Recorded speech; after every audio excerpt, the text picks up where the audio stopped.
Hi, welcome to the Syrinx 365 quarterly product review. We are going to run through some of the features that we've been working on throughout the course of Q2 of 2025.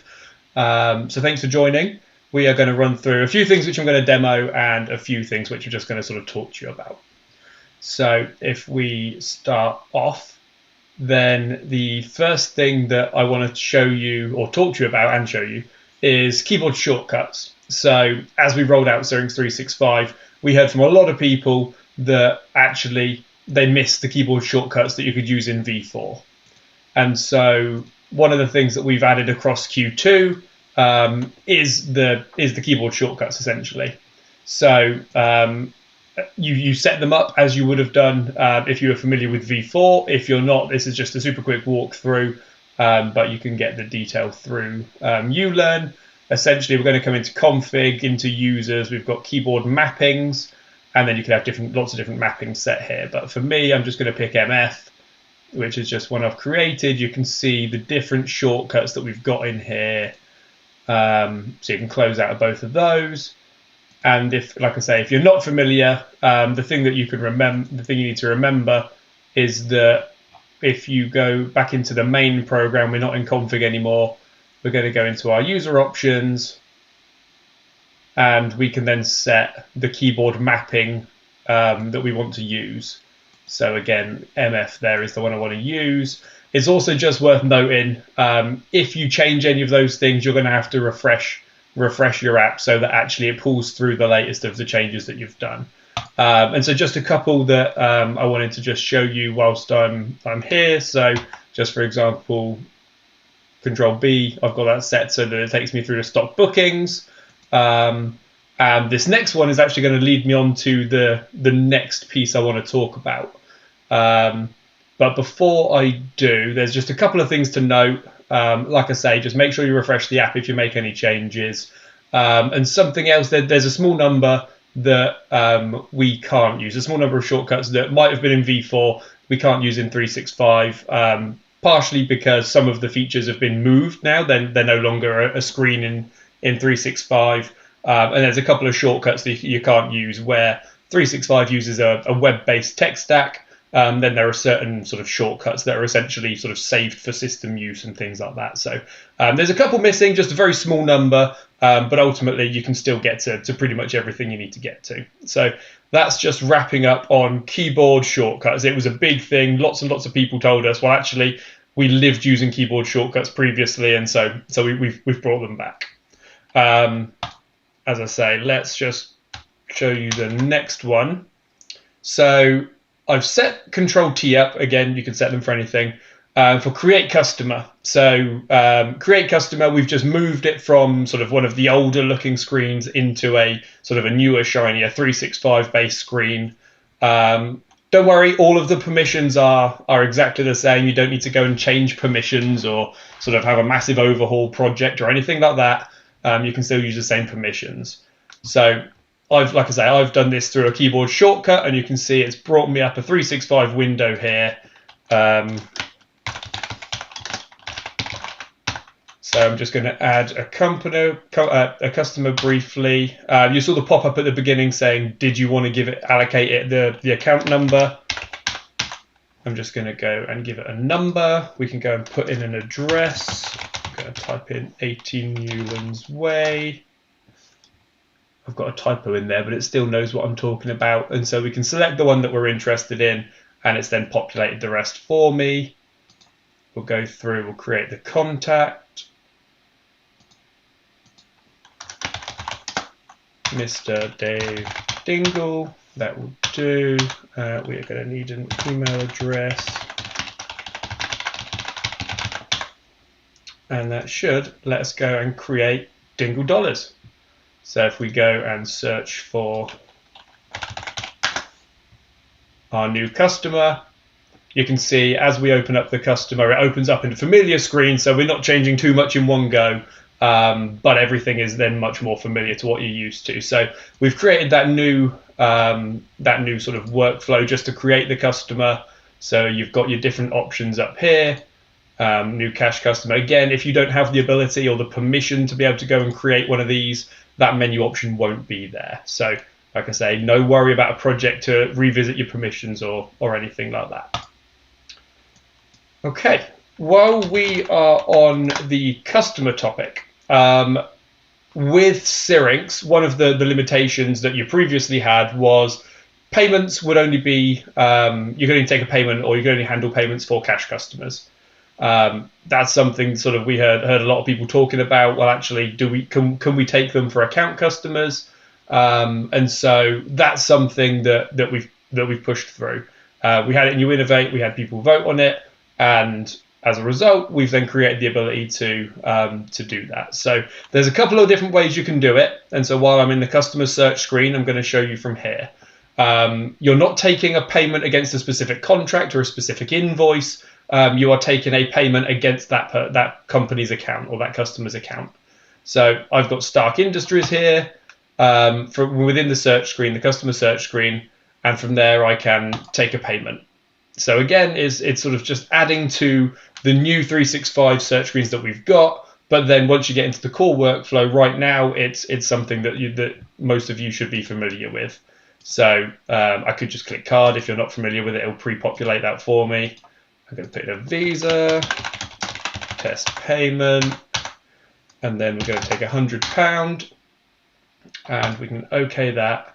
So what you can see now is that we get the option to print a receipt, because obviously, like I say, it's not against a contract or an invoice. It's not like you're saying we have this item or artifact of a contract that you're going to pay against. So we need something to be able to print out to say, yes, you have given us money.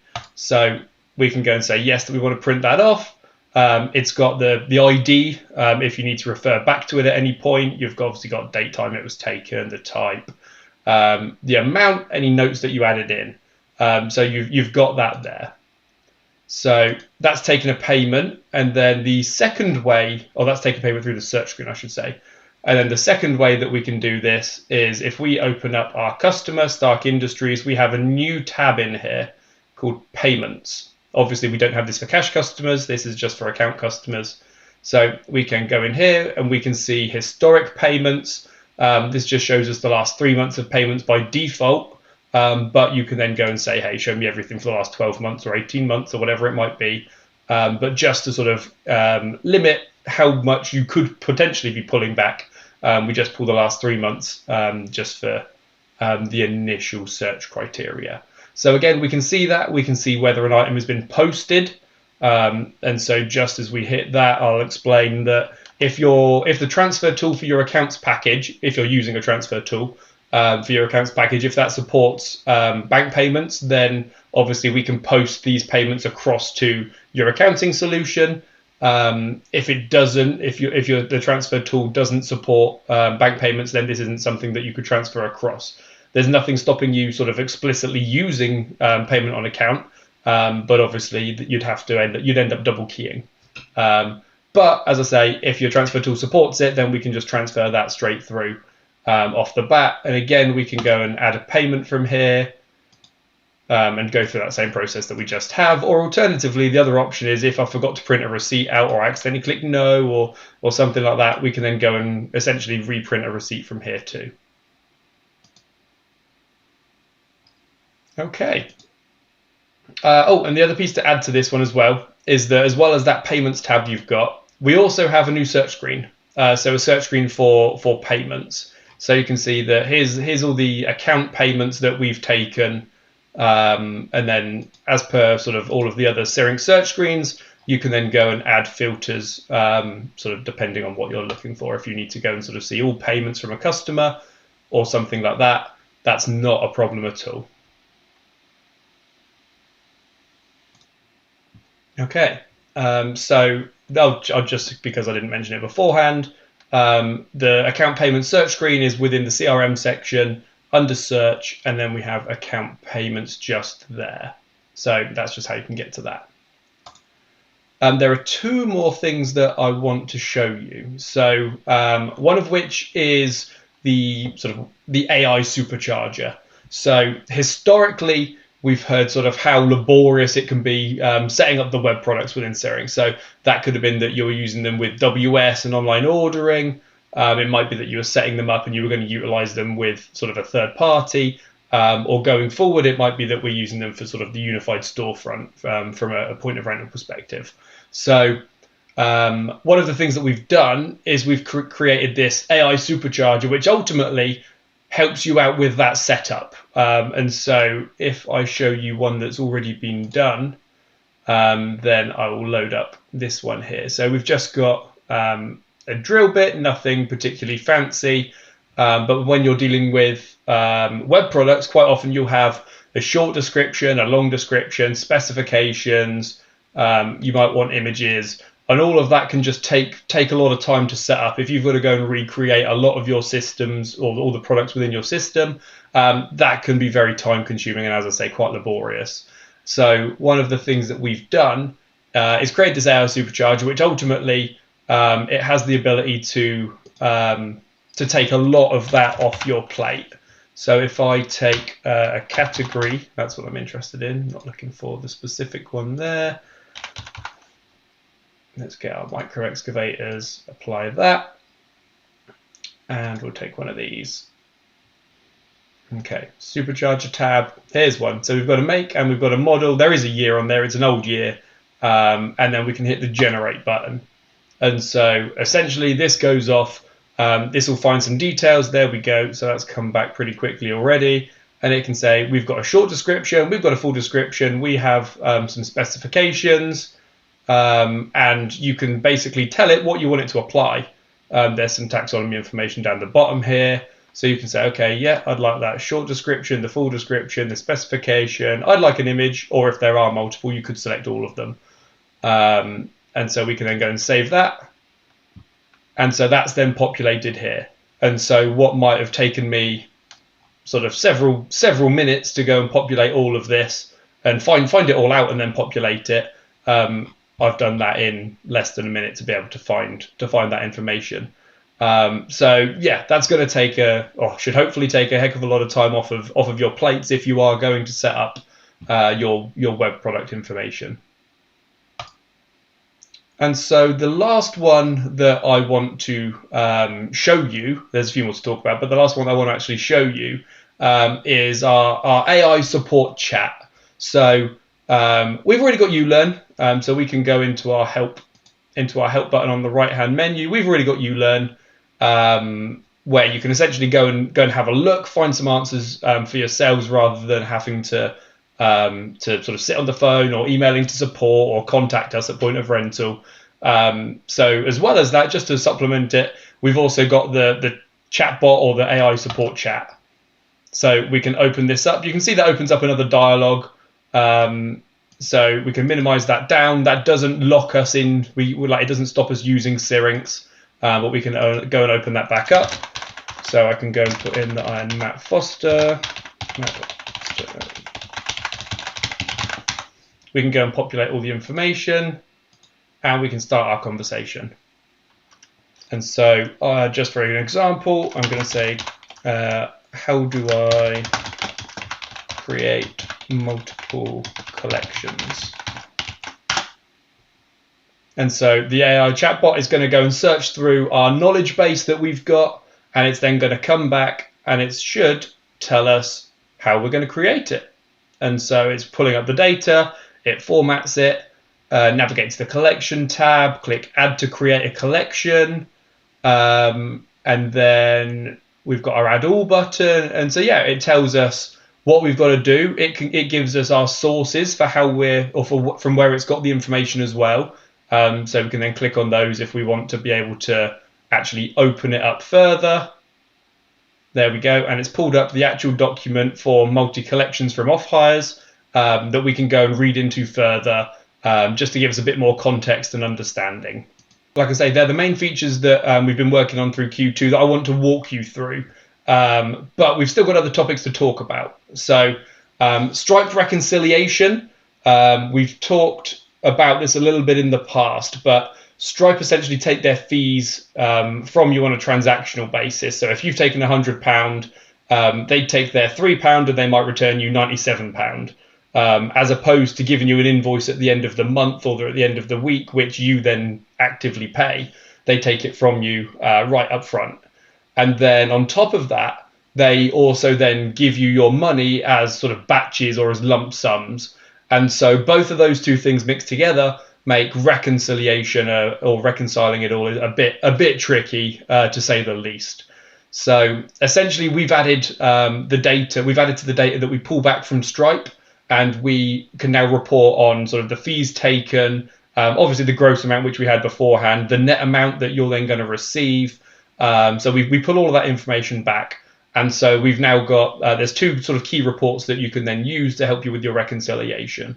So you've got the POR paid daily transactions. So that shows you all the transactions by day, and it will tell you sort of what the gross amount, what the fee was, and then what the net amount is that you'd be expecting from that. But then to help you with that reconciliation of getting a large lump sum of money that could have multiple transactions in it, we've also got the POR paid batch payouts report as well.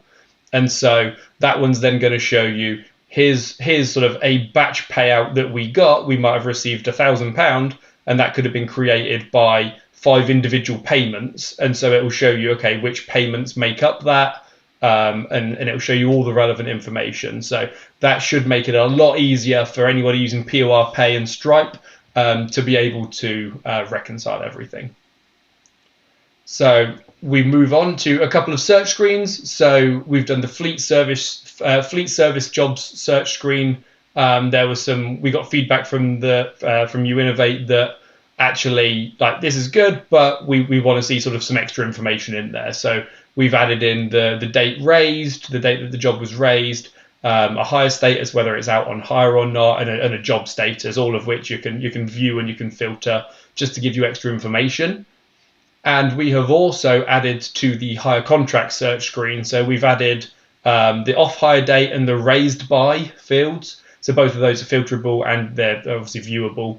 And then we've also added visible fields for hire rate and hire period as well, just giving you more information sort of on that screen for you to be able to use. And then the last topic is essentially depot support for POR Pay. So at the moment, or up until we did this development, what you would have been doing is you go to POR Pay, and then you've got to select which processor you want to use. And if you've got 5 depots, you could quite easily select the wrong one by accident, and then obviously you've then got money going into the wrong account. And so what Syrinx will do now is it will go and say, hey, what depot are you logged in at? You're logged in at depot 1, therefore we're going to use the processor that's at depot 1. So you can't really make the mistake there. You just need to make sure that you're in the right depot that you're taking money for. If you're sort of a central head office team or something like that, just make sure you're careful with which depot you're logged into. But that should make lives a little bit easier. It should minimize some sort of accidental user errors and things like that. So lastly, just sort of a quick look at what you can hopefully start to expect from next quarter. There's lots of things that we're looking at, but just sort of a couple are essentially finishing off email enhancements. So I talked about this one last time, and essentially we're finishing off the email enhancements that are, as I say, enhancing that experience, particularly for cloud. It works for both on-prem and cloud. But particularly for the cloud environment where you don't have Microsoft Outlook. So we're going to have new signatures in 365, a way of sort of creating your signatures there rather than using a template sort of externally and sat in a directory somewhere. So you'll have a way to create your signatures. We've got a new 365 email dialog screen where you can just click it on the right-hand menu and you can send an email from there. But alternatively, anywhere where you would have sort of spawned an Outlook email, you can create one of these email dialogues, 365 email dialogues. And that'll also include the batch invoicing as well. So when you're doing your batch invoicing and it would normally spawn off, say, 50 Microsoft Outlook compose messages, it'll be able to utilize this 365 email dialogue component as well. And then we're hopefully by this time, sort of next quarter, we're going to have a new 365 external API. So something new for integrations, which is going to be exciting, more modern, should be a little bit quicker. And it's just a better base for us to be able to sort of work off going forward for integrations. And I've said it before, like we know that everybody or lots of different people want sort of the best in the best in a particular area, the best piece of software in a particular area. So if you don't get on with a particular area of Syrinx, you might want to integrate with a third party that can also do that piece. And so this will just make that piece a lot better for you. And then the final one, which I want to talk about, which we've been talking about for a while now, and so it's good to see it sort of starting to come to fruition, is POR1 routes for Syrinx, or sort of driver. Essentially, it's driver functionality coming into POR1, and so we can pull all of the different functions that typically would have been an operator app, a workshop app, and a driver app. This is sort of the last one of the three to be pulled into POR1, and so that's going to be sort of exciting functionality that we should have for the end of the quarter as well. So thank you very much for your time. Thank you for listening. And I hope to talk to you and see you again soon.